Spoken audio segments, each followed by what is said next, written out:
Setiap anak memiliki keistimewaan. Anak yang kita anggap malas, tidak berprestasi di sekolah, mungkin saja suatu hari nanti menjadi anak yang sangat sukses dan membanggakan kedua orang tuanya. Atau sebaliknya, bisa jadi anak yang dulunya sangat rajin dan pintar dan kebanggaan kita, bisa jadi suatu hari nanti justru masa depannya tidak cerah. Tergantung dari bagaimana cara orang tua mendidik dan membesarkannya. Seperti kisah berikut ini. Suatu hari, seorang anak bernama Doni. Aku adalah ibunya Doni dan Doni memiliki dua orang adik, Ruli dan Rini. Dan hari itu, suamiku tanpa ampun memukul Doni. Dan Doni pun meraung-raung, ampun ayah, ampun ayah, ampun ayah. Begitu katanya sambil terus menangis. Belum cukup dipukul oleh sang ayah, suamiku ini kemudian mengambil raket penepuk nyamuk yang ada di dalam kamar dan kembali memukul anakku Doni dengan membabi buta. Mulai dari kakinya, punggungnya terus dipukulnya. Dasar anak tidak tahu diri, dasar anak memalukan, dasar anak tidak berguna. Sampai kapan terus-menerus membuat ayah malu seperti ini? Kata ayahku berteriak-berteriak. Anakku kemudian terus meraung-raung, ampuni aku ayah, ampuni Doni ayah.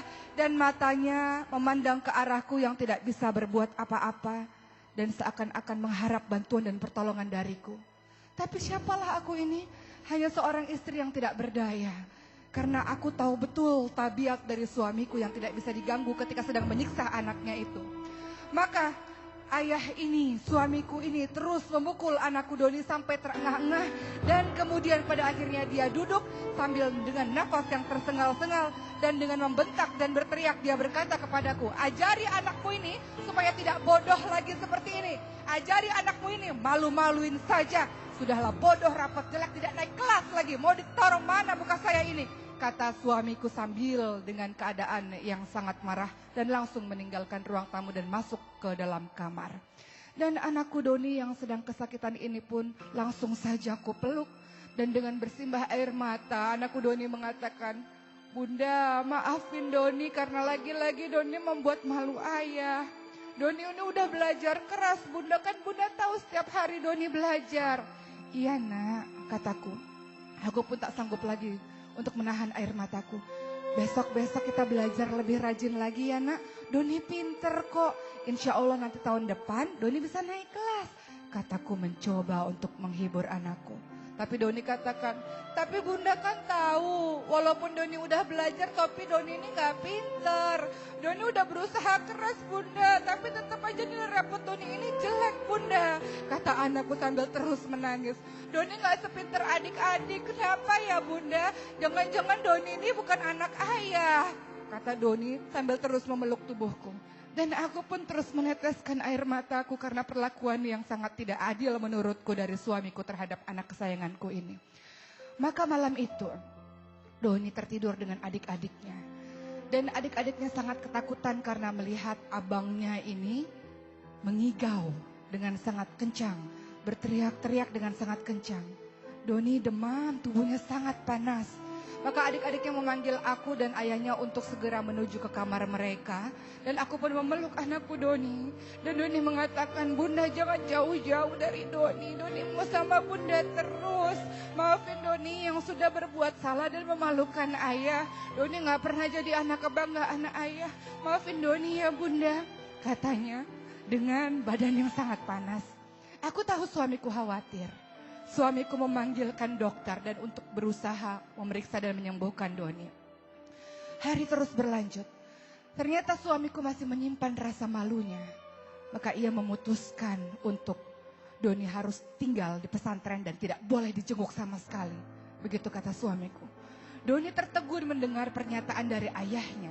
Aku tahu betul kenapa Doni hendak diberikan ke pesantren.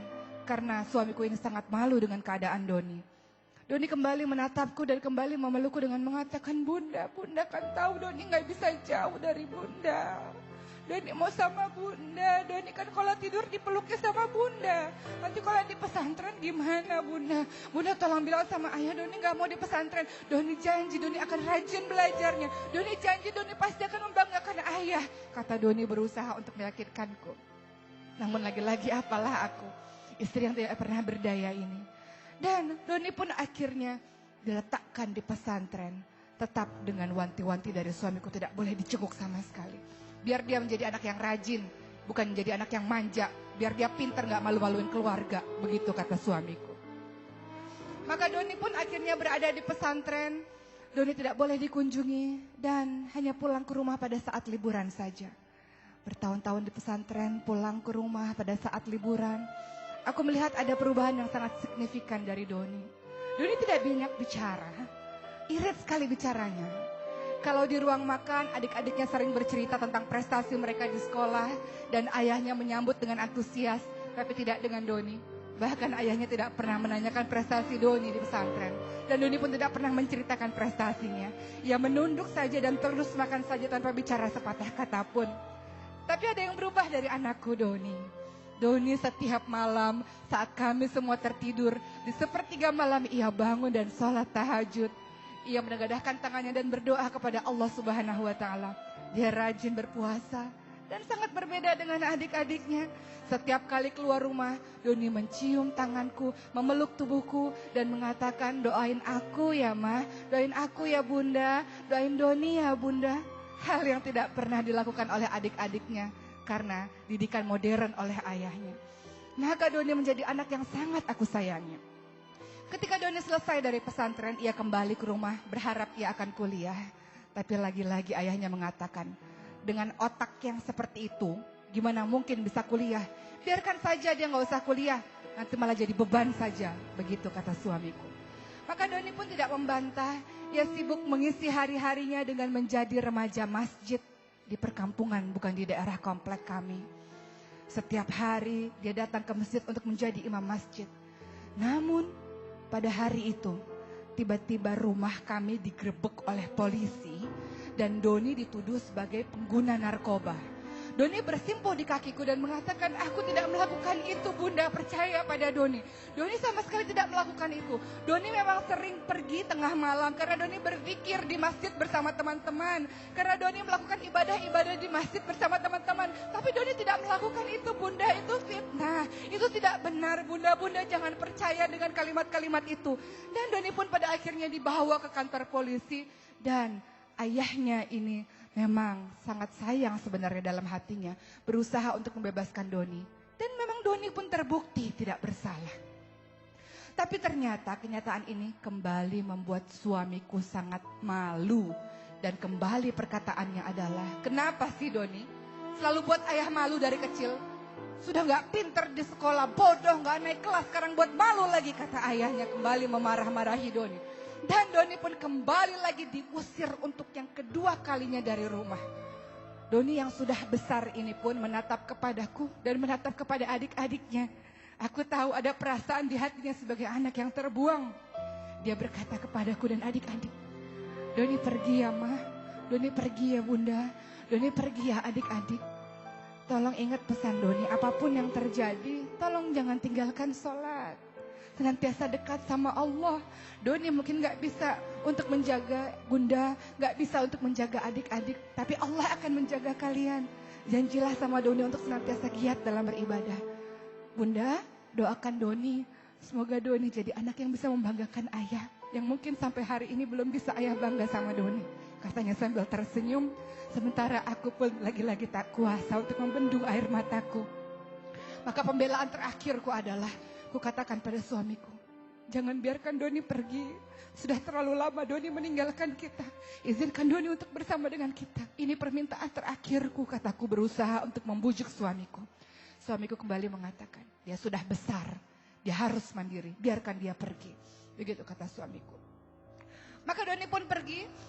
Doni senantiasa menelponku, memberikan kabar untukku. Dia berpindah-pindah kota dan akhirnya bekerja di luar negeri, membangun karirnya sendiri. Dan apa yang terjadi pada keluarga kami? Jabatan suamiku semakin naik, harta kekayaan kami semakin melimpah, dan kedudukan kami di mata masyarakat semakin tinggi. Tapi aku senantiasa memikirkan anakku yang entah hujan atau panas berteduh di mana aku tidak tahu. Tapi kemudian keadaan terbalik. Ternyata suamiku terkena kasus korupsi. Semua harta berharga, rumah disita oleh polisi. Dan suamiku pada akhirnya digiring untuk menuju ke penjara, dimasukkan ke dalam penjara. Harta kekayaan jabatan yang selama ini dibangunnya bertahun-tahun, tiba-tiba runtuh begitu saja. Setiap hari semua media memberitakan kepada banyak orang betapa suamiku ini adalah seorang koruptor. Dan pada akhirnya suamiku yang dipenjara, aku dan kedua anakku ini pada akhirnya harus kontrak di sebuah kontrakan yang kecil. Anak-anakku yang terbiasa dididik dengan sangat manja oleh ayahnya, bukan membantuku, malah justru jadi beban untukku. Anak-anakku, adik-adiknya Doni ini kemudian kembali tidak mau sekolah, tidak mau kuliah karena merasa malu semua orang membicarakan tentang ayahnya. Maka semakin terpuruklah kehidupanku. Dan aku merindukan anakku Doni, kemana dia? Dan suatu hari, Assalamualaikum, terdengar suara di depan pintu. Dan itu adalah Doni. Doni memelukku dan memeluk adik-adiknya. Maafkan Doni bunda, maafkan Doni adik-adik. Ketika Doni mendengar kabar ini, maka Doni langsung pulang untuk segera selesai kerja di luar negeri dan pulang untuk bertemu dengan ibu dan adik-adik. Dan Doni pun kemudian menjadi pemberi nafkah bagi kami. Tidak hanya menjadi tulang punggung keluarga, tapi Doni senantiasa mengingatkan kepada aku dan kepada adik-adik, ini adalah cobaan dari Allah. Bagaimana Allah menegur ayah dan menegur kita. Apa yang terjadi pada ayah adalah sebab karena kita juga. Untuk saat ini janganlah pernah jauh dari Allah. Karena kalau kita mendekat selangkah, Allah akan mendekatkan kita sehasta. Kalau kita berdekat sehasta dengan Allah, Allah akan mendekatkan kita sedepah. Dan kalau kita berjalan menuju ke arah Allah, Allah akan berlari menuju ke arah kita. Musibah terbesar bagi seorang muslim adalah ketika dia jauh dari Allah. Maka insya Allah semua akan berlalu. Dan Doni pun akhirnya menjadi penyemangat bagi keluarga kami dan bagi ayahnya. Kisah ini memberikan pembelajaran yang luar biasa bagi kita. Jangan sekali-kali engkau bertindak jahat kepada anak-anakmu, membanding-bandingkan, mencela, menghardik, memukul anak-anakmu. Lihat, itu adalah kezoliman, kejahatan yang sangat nyata. Anak-anakmu adalah generasi penerusmu. Anak-anakmu adalah asetmu. Malam yarham la yurham. Siapa yang tidak menyayangi tidak akan disayangi oleh Allah Subhanahu wa taala. Senantiasalah sekarang saat ini minta maaflah kepada anak-anak yang sudah kita perlakukan secara tidak adil. Kita pukul dia, kita caci maki dia. Minta maaflah kepada anak-anakmu dan senantiasalah berdoa kepada Allah agar diberikan kesabaran dan kelembutan hati untuk mendidik anak-anak kita sehingga dia menjadi anak-anak kebanggaan kita. Ingat, setiap anak adalah istimewa. Tidak ada anak bodoh, tidak ada anak nakal. Hanya karena kitalah yang memperlakukannya secara tidak adil. Mudah-mudahan kita menjadi orang tua yang bijak dan anak-anak kita menjadi penyejuk mata, penyejuk hati, kebanggaan Allah, Rasul, dan keluarganya. Insya